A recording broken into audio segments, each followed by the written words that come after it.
नमस्कार, सेहत से जुड़े हमारे खास कार्यक्रम हेल्थ गुरु में आपका स्वागत है। मैं हूं आपके साथ राहुल सिन्हा। आज हम बात करेंगे कोविड-19 के नए वेरिएंट ओमिक्रॉन की। माना जा रहा है कि ये वेरिएंट डेल्टा वेरिएंट जितना खतरनाक तो नहीं है, बावजूद इसके बढ़ते मामलों ने लोगों के मन में डर और दहशत फैला दी। ये वैक्सीन की इम्यूनिटी क्रॉस कर संक्रमण कर रहा है। ये कोरोना से ठीक हुए मरीजों को भी होने में सक्षम है। ये जिस तेजी से फैल रहा है, ओमिक्रॉन को लेकर मन में कई तरह के सवाल हैं। क्या है इसके लक्षण और बचाव, इसी पर आज हम बात करेंगे। तो चलिए कार्यक्रम की शुरुआत करते हैं।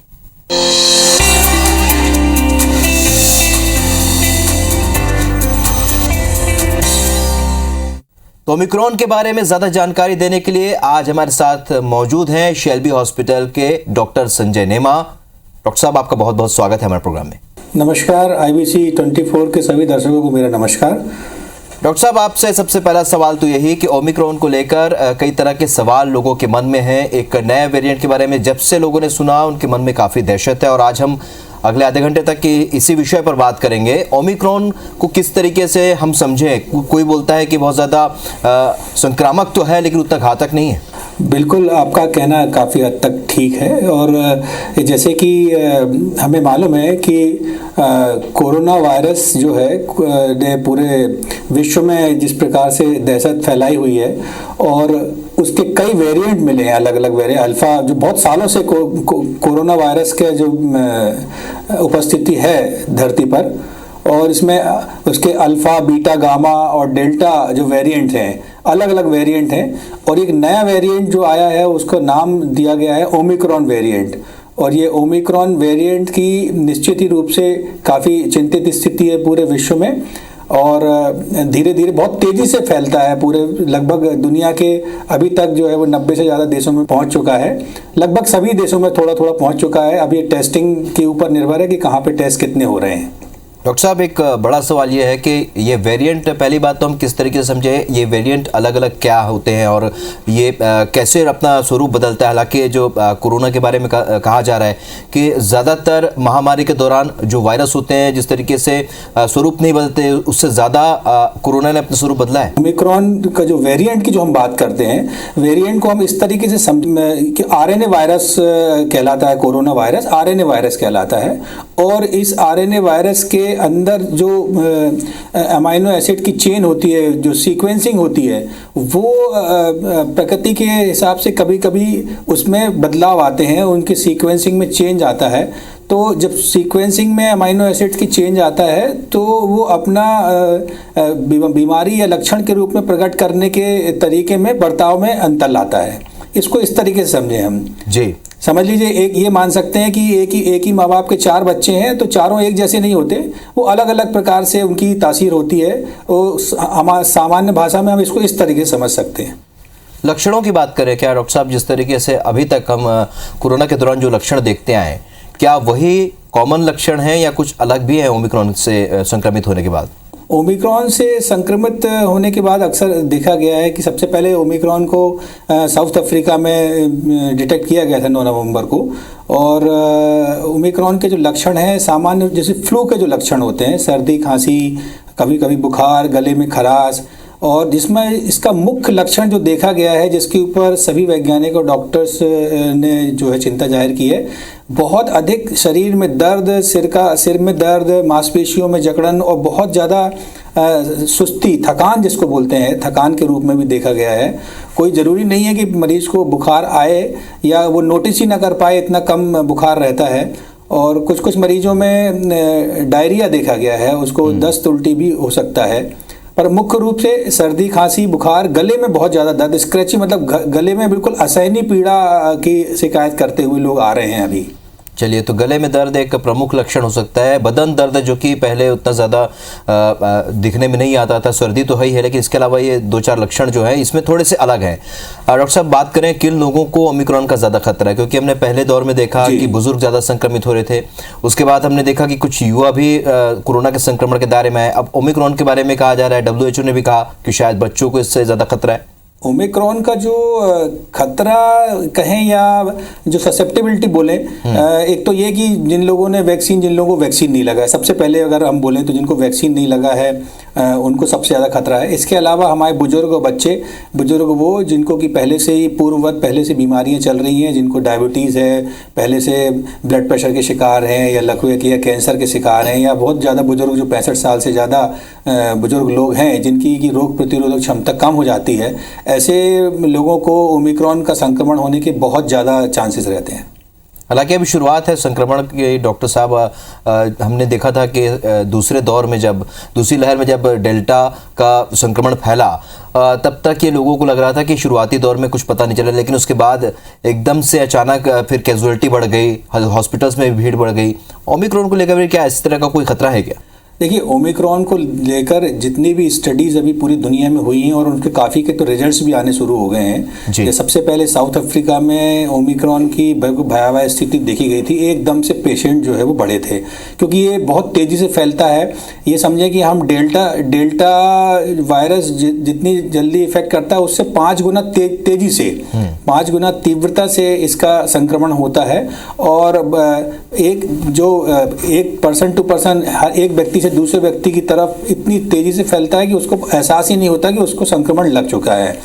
और ये सर्दी खांसी के जो मैंने लक्षण बताए हैं, इन लक्षणों के अलावा अच्छी बात ये बोल सकते हैं कि अभी तक जो मृत्यु दर है, जैसा कि हमने डेल्टा में देखा था, डेल्टा वेरिएंट के साथ में देखा था, वैसी मृत्यु दर अभी तक नहीं देखी गई है। लोग जल्दी जल्दी ठीक भी हो रहे हैं, संक्रमण तेजी से ऊपर जा रहा है और कई जगह पे, कई देशों में पीक पे आ चुका है। साउथ अफ्रीका में जो है वो, south Africa, America, Britain, France वगैरह में ये पीक पे आ चुका है। और पीक पे अभी कितने समय बना रहेगा इसको ये समय बता पाएगा। बिल्कुल। और ओमिक्रॉन का संक्रमण चूंकि फैल चुका है डॉक्टर साहब, और पहले भी हमने देखा कि संक्रमण के दौरान बहुत सारी बातों का ख्याल रखना होता है। ओमिक्रॉन से कैसे बचा जा सकता है, जबकि आप बता रहे हैं और ये रिसर्च भी बता रहा है कि ज़्यादातर अभी जो ये जो वेरिएंट है सबसे ज़्यादा संक्रामक है। हमारे देश में सबसे पहले महाराष्ट्र से इसकी शुरुआत हुई थी और आज की डेट में महाराष्ट्र में प्रतिदिन जो है वो लगभग नहीं तो 15 से 20 हज़ार केसेस भी मिलने शुरू हो गए। आज ही के आंकड़े में 15 हज़ार के लगभग केस बन रहे हैं और ये अभी और भी बढ़ेगा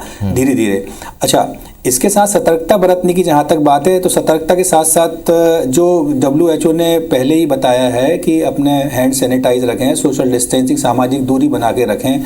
और बहुत ज़्यादा बड़ी गैदरिंग जो अभी हम देख रहे हैं कि चुनाव का इस समय मौसम चल रहा है भारत देश में, उसमें बड़ी बड़ी गैदरिंग होती हैं, बहुत सारे लोगों को, सैकड़ों हज़ारों लोगों को लेके आया जाता है रैली में। और ये सब इस प्रकार के समारोह हैं, बड़े शादी समारोह हैं, या जहाँ पे बड़े सारे लोग इकट्ठे होने की आशंका हो या भीड़ हो या आंदोलनकारी हो, यहाँ से बचना होगा। क्योंकि ये इतना ज़्यादा संक्रामक है कि अगर आप बहुत ज़्यादा लोग इकट्ठे हो जाएंगे एक ही जगह में, और भले ही वो मास्क लगाए हों और सैनिटाइज किए हों, तो उसके बावजूद भी क्योंकि इसकी संक्रमण क्षमता इतनी ज़्यादा है कि ये निश्चित रूप से फैलने वाला है, तो हमें बड़ी गैदरिंग से बचना होगा। दूसरा, वैक्सीन के ऊपर सरकार वैसे बहुत जोर दे रही है और सभी से अनुरोध है कि वैक्सीन जिन्होंने नहीं लगाई है वो जल्द से जल्द वैक्सीन लगाएं। अभी तो डोर टू डोर कैंपेन चल रहा है, मोबाइल यूनिट्स चल रही हैं जो कि वैक्सीन लगाने के लिए तत्पर हैं। बच्चों को वैक्सीन हमारे देश में चालू हो गया है और सफलता ज़बरदस्त मिल रही है, बच्चे स्वयं आगे आ रहे हैं, इससे सीखना होगा। दूसरा, घर में बुजुर्ग लोगों को थोड़ा विशेष रूप से ध्यान रखने की आवश्यकता है। हमारे परिवार में चूँकि अभी भी जो है वो संयुक्त परिवार की परंपरा चली आ रही है, तो निश्चित रूप से हमको ये कोशिश करना होगा कि परिवार में जो है बुजुर्ग लोगों को विशेष रूप से ध्यान रखें। बच्चे एकदम से जाके बाहर से खेल के आएँ या बड़े लोग आएँ कहीं से ऑफिस से, तो तुरंत अपने जो सीनियर सिटीजन है, बुजुर्ग लोग हैं, उनसे थोड़ा सा दूरी बना के रखें और सैनिटाइज करें अपने आप को। हैंड सैनिटाइजेशन बहुत ज़रूरी है। मास्क, घर में भी यदि मास्क, किसी को भी थोड़ा बहुत भी लक्षण नज़र आ रहे हैं तो घर में भी मास्क लगाने में कोई परहेज नहीं है। दूसरा, घर जो है वो बिल्कुल हवादार होना चाहिए, बंद नहीं होना चाहिए, जिसमें रोशनी आए, बहुत अच्छी बात है। ठंड के दिन है तो लोग खिड़कियाँ दरवाजे बिल्कुल बंद कर लेते हैं, हवा आने जाने का रास्ता नहीं रहता, तो संक्रमण एक जगह पे अगर है तो वहीं पे बना रह सकता है और दूसरे लोगों को फट से फैल सकता है। बिल्कुल। आप तमाम जो इंस्ट्रक्शन बता रहे हैं कोरोना के दौरान भी वो सारे इंस्ट्रक्शन को फॉलो करने के लिए WHO ने भी कहा, डॉक्टर्स भी कहते रहते हैं। डॉक्टर साहब, एक अहम बात ये भी है, क्योंकि वैक्सीन की बात चली, वैक्सीन बहुत सारे लोग अभी भी नहीं लगवा रहे। हम भी बार बार अपने चैनल के माध्यम से अपील करते हैं लोगों से कि वैक्सीन ज़रूर लगवाएं, लेकिन ऐसे लोग अब भी हैं, कई लोग जिनके मन में भ्रांतियाँ हैं, उन्हें आप क्या कहेंगे? हम लोगों ने कई ऐसी रिपोर्ट देखी हैं अभी, और समाचार भी मिले हैं कि लोग वैक्सीन से डरे हुए हैं, जबकि भारत देश में बनी हुई वैक्सीन जो कोविशील्ड है बहुत ही सुरक्षित है, और ये समझ लीजिए कि लगभग ना के मात्र साइड इफेक्ट हैं या किसी को है भी नहीं। यहाँ तक कि ये तक है कि लोगों को फीवर भी नहीं आ रहा है, बुखार, अपना टीके लगवाओ और अपने काम पे जाइए। और सरकार ने इतनी व्यवस्था की हुई है कि मतलब मैं तो समझूंगा भारत जैसे इतने विशाल देश में, जहाँ की भारत जैसे देश में दुनिया के लगभग 25 से 30 देश समा सकते हैं, इतने बृहद पैमाने पर वैक्सीनेशन होना ये अपने आप में वाकई चमत्कार और आश्चर्यचकित करने वाला है। लेकिन इतने लोगों, करोड़ों लोगों को वैक्सीन लगने के बावजूद भी अगर हम कुछ लोगों को नहीं समझा पा रहे हैं तो मैं समझता हूँ कि इसमें थोड़ा फेलियर मानना पड़ेगा। बिल्कुल, और लोगों को भी समझना होगा कि वैक्सीन के लिए आगे आए। जो भ्रांतियां हैं, जो डर है लोगों के मन में कि शायद वैक्सीन लगने के बाद उनकी तबीयत खराब हो सकती है, उन्हें कुछ हो सकता है, उन तमाम भ्रांतियों से आगे निकलना होगा। साहब, ओमिक्रॉन जिन्हें कोरोना हो चुका है, क्या उन्हें भी एक बार फिर से हो सकता है? बिल्कुल, ये बहुत महत्वपूर्ण प्रश्न पूछा है आपने। निश्चित रूप से उनको ओमिक्रॉन का संक्रमण हो सकता है, क्योंकि ओमिक्रॉन अपने आप में जिसको हम वेरिएंट बोल रहे हैं, और इसको WHO ने वेरिएंट ऑफ कंसर्न बताया है। एक होता है वेरिएंट ऑफ इंटरेस्ट, तो ये उससे ऊपर निकल गया। मतलब जब कुछ वायरस के शरीर में या वायरस की रचना में एक मूल चूक बड़ा परिवर्तन होता है जो कि मुख्य वायरस से काफ़ी हटके हो जाता है, तो उसको वो निश्चित रूप से एक ये समझ लीजिए कि नए वायरस के रूप में बर्ताव करने लगता है। हालांकि वो एक ही फैमिली के वायरस हैं, लेकिन जिसको पहले जैसे अपना कोरोना हो चुका है डेल्टा वायरस से, जो मैक्सिमम लोगों को हुआ है अपने भारत देश में, तो उसको निश्चित रूप से ओमिक्रॉन वेरिएशन का कोरोना हो सकता है। आप जैसे बता रहे हैं डॉक्टर साहब के ओमिक्रॉन हो सकता है, और ये पहले भी देखने में आया कि कोरोना जिसको हुआ उनको भी रिपीट हुआ है। आप बता रहे हैं ओमिक्रॉन एक उसी फैमिली का वायरस है, लेकिन अलग तरह का इसका बर्ताव देखने को मिल रहा है जो अब तक की रिसर्च में सामने आया है। डॉक्टर साहब, ये भी कहा जा रहा है, कुछ लोगों का ये भी कहना है, जो विशेषज्ञ ये भी कह रहे हैं कि ओमिक्रॉन वायरस जो है वास्तव में मानव जाति की रक्षा के लिए आया है, यानी कि उनके अंदर एक इम्यूनिटी डेवलपमेंट के लिए भी आया है।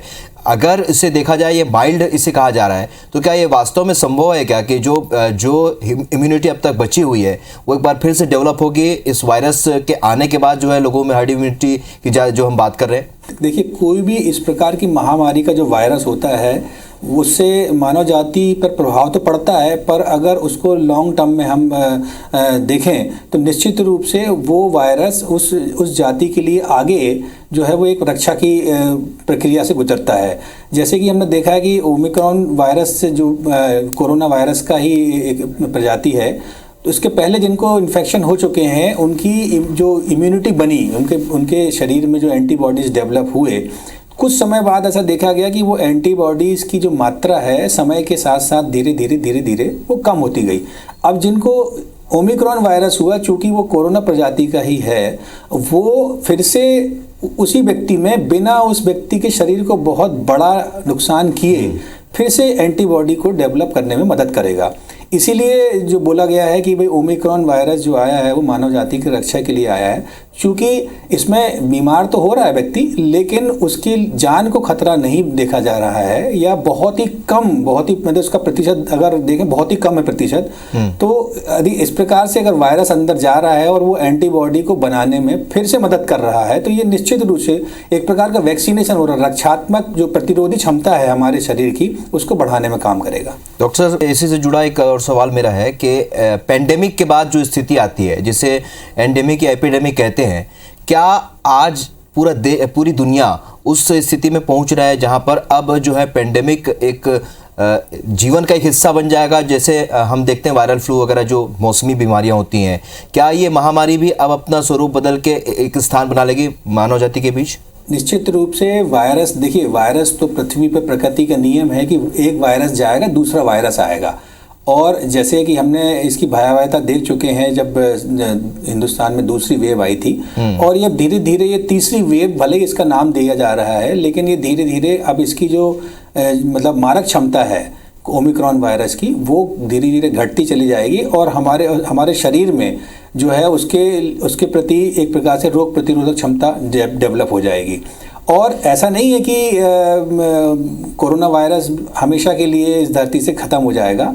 इसके छोटे छोटे स्पोरेडिक केसेस तो मिलते ही रहेंगे और ये निश्चित रूप से इस पर निर्भर करता है कि किसी व्यक्ति की जो रोग प्रतिरोधक क्षमता कितनी है और वो उस वायरस से स्वयं लड़ सकता है कि नहीं लड़ सकता है। इसीलिए WHO वैक्सीनेशन के ऊपर बहुत ज़्यादा जोर दे रहा है। जैसे कि हमने पहले भी पोलियो वायरस में देखा है कि हम पोलियो से बच पाए या पोलियो को हमने समाप्त किया भारत देश ने, वो केवल वैक्सीनेशन से किया। तो वायरस तो हमेशा धरती पर आते रहेंगे, नए स्वरूप में आते रहेंगे, नई मारक क्षमता को लेके आते रहेंगे, लेकिन हमें उससे लड़ना है। हमारे वैज्ञानिक डॉक्टर्स लड़ेंगे, जनता का सहयोग पूरा चाहिए। और हम इस दौर में, जैसे कि भारत क्या पूरा दुनिया जो है वो ग्लोबल विलेज है आज के समय। तो ग्लोबल विलेज का मतलब ही ये है कि अगर कोई भी इन्फेक्शन या जो वायरस के रूप में हमारे धरती पर आएगा, उससे लगभग सारी मानव जाति प्रभावित होगी। बिल्कुल। और जिस तरीके से आपने एक बार फिर कहा कि वैक्सीन को लेकर WHO बार बार कह रहा है कि वैक्सीन ज़रूर लगवानी चाहिए। डॉक्टर साहब, एक जो लोगों के मन में जो संशय होता है, लोगों को ये लगता है कि कहीं स्टडी में भी ये सामने आया, आजकल कई लोग गूगल भी कर लेते हैं और अपनी जानकारी जुटाने की कोशिश करते हैं। ऐसे लोग सोचते हैं कि वायरस को ही इंजेक्ट किया जाता है बॉडी में, तो वैक्सीन को लेकर जो मन में संशय, लोगों के मन में यही रहता है कि हमारे अंदर फिर से वायरस डाला जाता है या उसी का एक कोई स्वरूप डाला जाता है। ये भी डर का कारण है। इसे लेकर भी थोड़ा सा आप बताइए कि लोगों को ये डर नहीं होना चाहिए। आज के सोशल मीडिया प्लेटफॉर्म और गूगल सर्च, निश्चित रूप से गूगल डॉक्टर्स की संख्या बढ़ती जा रही है और ये हम लोगों के लिए भी आज की डेट में चुनौतीपूर्ण है कि मरीज को कैसे समझाया जाए।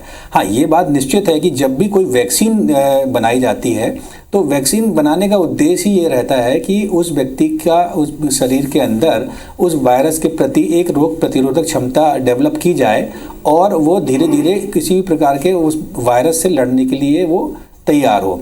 और इसमें जो वायरस एक्चुअली क्या है, उसका जो मतलब जेनेटिक मटेरियल कहलाता है, जो RNA है। जैसे कोरोना वायरस की हम बात करें तो RNA जो है, RNA को माइल्डर फॉर्म में इंजेक्ट किया जाता है किसी व्यक्ति के शरीर में, उसकी रोग प्रतिरोधक क्षमता को उत्तेजित करने के लिए, जिससे कि वो धीरे धीरे अब हमारा शरीर उस वायरस के प्रति अपनी सेना खड़ी करे। उस सेना का नाम हम एंटीबॉडीज बोलते हैं जी। तो एंटीबॉडी डेवलप करने के लिए वायरस की जो एक प्रकार से मरी हुई सेना को हम अपने शरीर के अंदर डलवाते हैं, जिसको हम वैक्सीनेशन बोलते हैं। और उससे शरीर, इसलिए तो इतने सारे ट्रायल होते हैं। पहले देखिए आप, पहले वो जानवरों में किया जाता है, उसके बाद फिर स्टेज 2 या 3 के बाद फिर वो ह्यूमन ट्रायल्स होते हैं। तो ये बहुत सतत प्रक्रिया है और ये मानव जाति के लिए बहुत बड़ी उपलब्धि है कि हमने, भारत देश ने आगे आकर कोरोना की जो वैक्सीन है, बिल्कुल देखिए आप लिमिटेड टाइम में, नहीं तो सामान्य रूप से किसी भी वायरस के अगेंस्ट जो वैक्सीन बनाई जाती है वो 10-10, 12-12 साल, 15-15 साल की रिसर्च के बाद बनाई जाती है। क्योंकि ये बहुत बड़ी इमरजेंसी थी, बहुत बड़ा पैंडेमिक था, पूरे विश्व के लिए, मानव जाति के लिए खतरा था लगभग। इसलिए इसको बिल्कुल रिकॉर्ड समय में जो है लगभग 1-1.5 साल के अंदर देखिए वैक्सीन को तैयार कर लिया गया। और आज भारत जो है उन देशों में सबसे अग्रणी देश है जिसने कि कई देशों को वैक्सीन सप्लाई की और मानव जाति की रक्षा की। चलिए डॉक्टर साहब, चलते चलते आपसे एक बार ओमिक्रॉन की स्थिति, अगर भारत की बात करें, किस तरह की स्थिति देख रहे हैं आप? फिलहाल क्या स्थिति है? देखिए, ये तो निश्चित है कि तीसरी वेव आएगी। अब इसको तीसरी वेव को आप ये नहीं बोल सकते कि इतने बड़े देश में एक साथ आएगा। ये राज्य दर राज्य, शहर दर शहर, क्षेत्र, छोटे छोटे गांव दर गांव, हर गांव का, हर शहर का, हर क्षेत्र का, हर प्रदेश का एक अलग पीक होगा और उस पीक में वो जल्दी जल्दी लोगों को संक्रमित करेंगे और संक्रमित करने के बाद तुरंत मरीज ठीक भी होंगे। जहाँ तक इसकी संभावना है कि बिल्कुल कोई गंभीरतम परिणाम मिलेंगे जैसा कि हमको दूसरे लहर में देखने मिला, वैसी आशंका कम है। आज हम देख रहे हैं कि साउथ अफ्रीका से जो है वो मौतों की संख्या की रिपोर्ट बहुत ही निग्लिजिबल है, समझ लीजिए। और ये भी लोगों को पक्का नहीं है कि बहुत सारे मरीज ऐसे हैं जिनको कि पहले से पूर्ववर्ती तौर पे बड़ी बीमारियां थी, उनको ओमिक्रॉन भी संक्रमण हो गया। तो हम ये नहीं बोल सकते कि वो पेशेंट जो है वो ओमिक्रॉन की वजह से अपनी मृत्यु को प्राप्त हुआ है। लेकिन हाँ, ये निश्चित है कि भारत में भी देखा जा रहा है कि जैसे महाराष्ट्र में जो है जिस प्रकार से केसेस बढ़ रहे हैं, 90% केसेस अभी भी घर में ही हैं। हॉस्पिटल का जो ऑक्यूपेंसी है, हॉस्पिटल की बेड की ऑक्यूपेंसी है, बहुत कम है।